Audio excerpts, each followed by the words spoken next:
तो reflection of light से हमारा पहला क्वेश्चन है, an object of height 8 centimetre is placed in front of a convex mirror at a distance of 12 centimetre from it. If focal length of mirror is 24 centimetre, find the nature, size and position of image formed. Draw diagram also. तो मैंने यहाँ पर देखिए height of image हमको 8 centimetre ये चीज़ दी हुई है, object distance 12 centimetre ये चीज़ हमको दिया हुआ है, फोकल लेंथ 24 सेंटीमीटर ये भी हमको दिया हुआ है, और हमको डिस्टेंस ऑफ इमेज निकालनी है और मैग्नीफिकेशन निकालना है और इसका नेचर भी बताना है. तो इसमें हम मिरर फार्मूला लगा देंगे 1/v + 1/u is equal to 1/f. अब हमारे जो u होता है वो निगेटिव होता है, यानी जो ऑब्जेक्ट डिस्टेंस होती है वो निगेटिव होती है.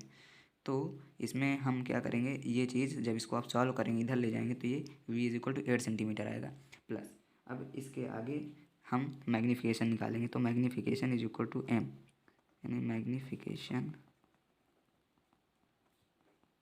m इज इक्वल टू होता है h height of image upon height of object is equal to v/u minus v/u. ये फार्मूला हमारा होता है. तो अब हमको निकालना क्या है, इसमें हाइट ऑफ इमेज निकालना है. हाइट ऑफ इमेज निकालना है तो हाइट ऑफ इमेज निकालने के लिए हम लोग क्या करेंगे, इसको minus v height of object upon u कर देंगे. तो v हमको कितना दिया हुआ है, हाइट ऑफ इमेज हमको कितनी हमने निकाली थी 8 सेंटीमीटर आ जाएगी. हाइट ऑफ ऑब्जेक्ट हमको दिया ही हुआ है 8 centimetre upon object distance -12 centimetre. इसको आप सॉल्व कर लीजिए. 4 2 8 4 3 12, ये आ जाएगी 16/3, यानी हाइट ऑफ इमेज हमारी 16/3 आएगी. इसको हम लोग सॉल्व करेंगे तो ये हमारा आ जाएगा 3 5 15 3 3. ठीक है. तो अब हम इसका डायग्राम बना लेंगे, इसका हम लोग डायग्राम बना लेंगे. तो इसका डायग्राम कैसे आएगा, देखो ये लाइन ऐसे जाएगी पैरेलल, इसके बाद यहाँ से रिफ्लेक्ट हो जाएगी, रिफ्लेक्ट होने के बाद ये चीज़ ऐसे ये जाएगी सीधा फोकस से. इसके बाद इसके पीछे की जो लाइन होती है हमेशा डॉट में बनाई जाती है. इसके बाद यहाँ से हम लोग सेंटर ऑफ कर्वेचर तक ले जाएंगे. तो सेंटर ऑफ कर्वेचर में ये चीज़ यहाँ से जाएगी और यहीं से वापस आ जाएगी. इसके पीछे हम लोग डॉट बनाएंगे, ये सेंटर ऑफ कर्वेचर तक जाएगी, यानी जो हमारी इमेज होगी वो हमारी यहाँ पर फॉर्म होगी. अब देखो ऑब्जेक्ट मतलब ऑब्जेक्ट बड़ा है, इमेज छोटी है. यहाँ से भी देख सकते हो कि ऑब्जेक्ट 8 सेंटीमीटर का है, इमेज की हाइट 5.33 सेंटीमीटर आई. तो इसमें हमारा आंसर क्या हो जाएगा कि इमेज जो है, image is diminished, image is diminished है. एंड इमेज देखो इधर है सीधी है तो इमेज इरेक्ट है, इमेज इज इरेक्ट. और हमें पता है जब मिरर के पीछे कोई इमेज बनती है तो वो वर्चुअल होती है, तो इसलिए वर्चुअल भी है. अब हमारा दूसरा क्वेश्चन है, find the focal length of a concave mirror if it produces 2 times enlarged image of an object placed at 20 centimetre from it. यानी हमको ये चीज़ क्या दिया है, ऑब्जेक्ट डिस्टेंस दी है, object placed at 20 centimetre from it. यानी हमको ऑब्जेक्ट डिस्टेंस दी हुई है -20 सेंटीमीटर. इसके बाद find the focal length of, हमको फोकल लेंथ निकालनी है, फोकल लेंथ हमको फाइंड आउट करनी है. If it produces 2 times in large image, यानी जो हाइट ऑफ ऑब्जेक्ट अगर हम लेट करते हैं कि h है तो हाइट ऑफ इमेज हमारी कितनी आएगी 2h, यानी 2 टाइम्स, यहाँ पर क्या है 2 टाइम्स इन लार्ज इमेज, यानी हाइट ऑफ इमेज 2 टाइम्स आएगी हमारी. ठीक है. तो अब इसमें हम अपना फार्मूला लगा देंगे जो कि हमको दिया जाता है कि height of image upon height of object is equal to -v/u, यानी image distance upon object distance. ठीक है.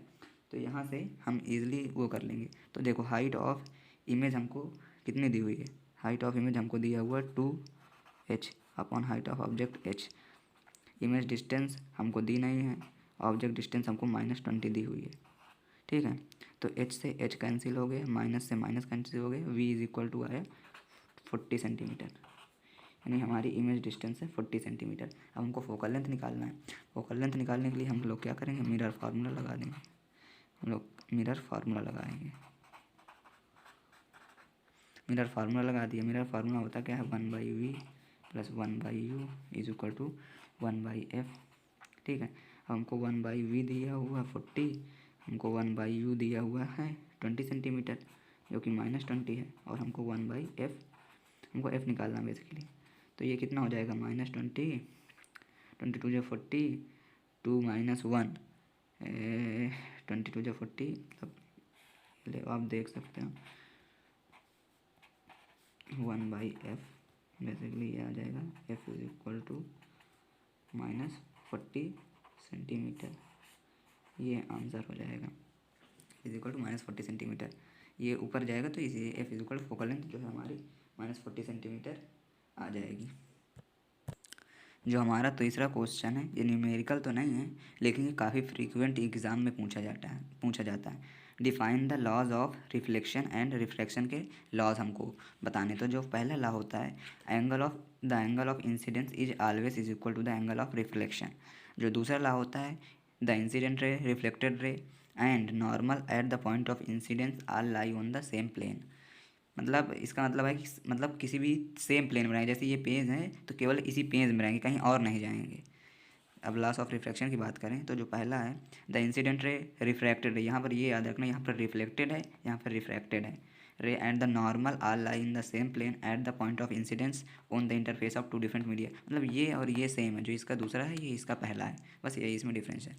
फिर दूसरा क्या है, the ratio of sine of angle of incidence to the sine of angle of refraction is constant, जो कि इस तरह होता है, sine i by sine r constant है, जो कि हम लिख सकते हैं μ/1। तो हमारा चौथा क्वेश्चन है, the refractive index of water is 4/3 and for glass it is 3/2 with respect to air. ये दोनों के दोनों जो रिफ्रैक्टिव इंडेक्स हैं वे विद रिस्पेक्ट टू एयर ही हैं। What is the refractive index of glass with respect to water. हमें पता है कि जो रिफ्रैक्टिव इंडेक्स ऑफ एयर होता है वो हमारा 1 होता है, ये हमेशा होता है, रिफ्रैक्टिव इंडेक्स ऑफ एयर जो है 1 होता है। तो और जो रिफ्रैक्टिव इंडेक्स ऑफ ग्लास है, रिफ्रैक्टिव इंडेक्स ऑफ वाटर है वो 4/3 है विद रिस्पेक्ट टू एयर, यानी refractive index of water with respect to air is 4/3। इसको आप इस तरह भी लिख सकते हैं कि refractive index of water with respect to air, इस तरह भी लिख सकते हैं। और हमको क्या दिया है, refractive index of glass, refractive index of glass with respect to air हमको दिया हुआ है, ये ए है, एयर हमको दिया हुआ 3/2। ठीक है, हमको निकालना क्या है, refractive index of glass with respect to water, यानी हमको refractive index of glass with respect to water हमको निकालना है। तो ये हमारा क्या हो जाएगा, यही हमको निकालना है। तो इसमें का फार्मूला ये होता है, जैसे ये हमको refractive index of glass with respect to water निकालना है, तो इसमें होगा क्या, रिफ्रैक्टिव इंडेक्स ऑफ, हमको पहले ग्लास का विद रिस्पेक्ट टू एयर निकालना पड़ेगा upon refractive index of water with respect to air निकालना पड़ेगा। तो मैंने दोनों वैल्यू इसमें दी हुई है। Refractive index of glass with respect to air हमको 3/2 दिया हुआ है, और refractive index of water with respect to air हमको 4/3 दिया हुआ है। आप इसको इस तरह लिखिए चाहे इस तरह लिखिए, सेम है, इस तरह 4/3 दिया हुआ है, तो इसको हम लोग ट्रांसफ़र कर लेंगे तो 9/8 आ जाएगा इसका आंसर। 9/8 इसका आंसर। आप इसको डिवाइड भी कर सकते हैं, वरना इसी तरह लिख लीजिए, कोई दिक्कत नहीं। Refractive index of glass with respect to water is 9/8। तो हमारा अगला क्वेश्चन है, the angle of incidence in air for a ray of light is 45 degree if ray travels through water of refractive index 4/3 find the angle of refraction. इसमें ये basically कह रहा है जो हमारा एंगल ऑफ इंसिडेंस है air में, suppose ये हमारी एयर है और ये हमारा वाटर है, ठीक है। जो हमारा एंगल ऑफ इंसिडेंस है यानी ये हमको 45 डिग्री दिया है। इसके बाद जो हमको एंगल ऑफ रिफ्लेक्शन है, ये जो एंगल ऑफ रिफ्लेक्शन है, ये हमको निकालना है। तो इसका फार्मूला सीधे सीधे होता है, या तो आप मतलब एक जो बुक का फार्मूला होता है, एक जो सिंपल सा बहुत ही सिंपल होता है। मान एयर का जो हमें पता है कि एयर का जो रिफ्रैक्टिव इंडेक्स होता है ऑलवेज 1 होता है, और इसका जो रिफ्रैक्टिव इंडेक्स है ये 4/3 हमको दिया हुआ है, तो इसको μ1 मान लो, इसको μ2 मान लो। तो इसका सीधा सा फार्मूला एक ये होता है कि आप इसका यानी μ1 into sine 45 is equal to μ2 into sine R का मल्टीप्लाई कर दो, फिर भी आंसर सेम आता है। जैसे कि μ1 साइन 45 मतलब जो जिधर हो, इसके पार जो जिधर हो उसको उसी से मल्टीप्लाई कर दो, उसके इक्वल रख दो, आंसर आ जाएगा हमेशा μ2 साइन आर। ठीक है, अब μ1 हमको 1 दिया हुआ है, तो साइन 45 इज इक्वल टू μ2 हमको 4/3 दिया हुआ है, साइन आर हमको साइन आर निकालना है। तो साइन 45 की वैल्यू हमें पता है 1/√2 होती है। ये 3 ऊपर चला जाएगा और अरे सॉरी, ये 1/√2 आ जाएगा is equal to 4/3 sine r. तो साइन आर की वैल्यू आ जाएगी 3/4√2, 3/4√2। और इसको हम लिखना चाहें तो इस तरह भी लिख सकते हैं, r is equal to sine inverse of 3/4√2। इसको आप चेंज भी कर सकते हैं। अगर चेंज करने पर जो आपका आंसर आएगा वह होगा 0.53 साइन आर 0.53 होगा, अगर इसको आप पॉइंट में चेंज कर लेंगे तो।